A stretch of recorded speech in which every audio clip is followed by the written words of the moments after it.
Welcome my channel BS technical. আজকে আপনাদেরকে দেখাবো একটি স্যামসাং টিভির নো সাউন্ড প্রবলেম। ছবি আসছে কিন্তু সাউন্ড হচ্ছে না।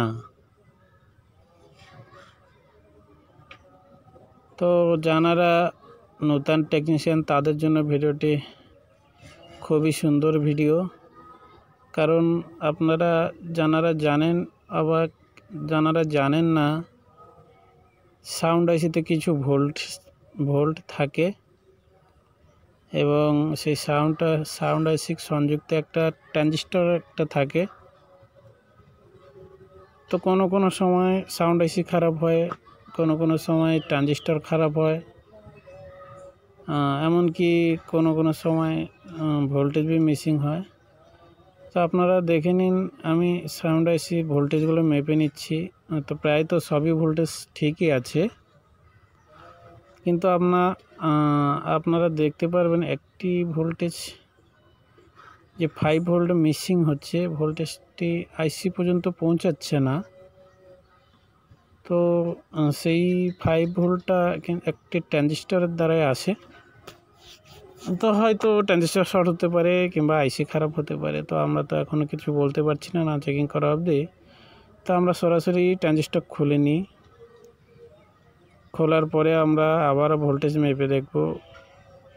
তো ভোল্টেজ মেপে দেখছি, আমাদের ট্রানজিস্টর খোলার পরে সেই পয়েন্টে কিন্তু ভোল্ট আসছে 5 ভোল্ট, কিন্তু সাউন্ড আইসি পর্যন্ত ভোল্টেজটি যাচ্ছে না।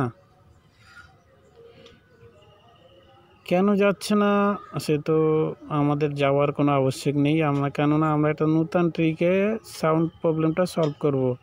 ট্রানজিস্টর খুলে দেওয়ার পরে আমরা একটা নতুন ট্রিকে সাউন্ড প্রবলেমটি সলভ করব, যে 5 ভোল্ট মিসিং আছে স্ট্যান্ড বাই পিনে, ক্ষমা করবেন মিউট পিনে। তো আমাদের মূলত দরকার সেই মিউট পিনে আমাদের 5 ভোল্ট দরকার।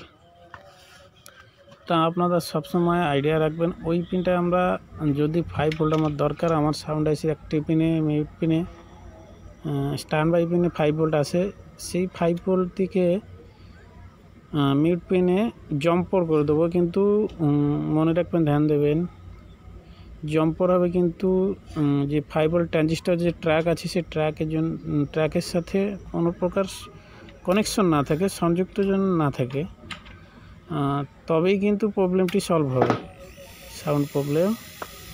তো আপনারা দেখতে পাচ্ছেন আমি সরাসরি দুটি পিন শর্ট করে দিয়েছি। শর্ট করে দেওয়ার পরে সাউন্ড চলে এসেছে। যেহেতু আমি রেকর্ডিং কথা হচ্ছে, তার জন্য আপনাদেরকে সাউন্ড শোনাতে পারছি না, তবুও আমি চেষ্টা করছি শোনানো যায় কি না।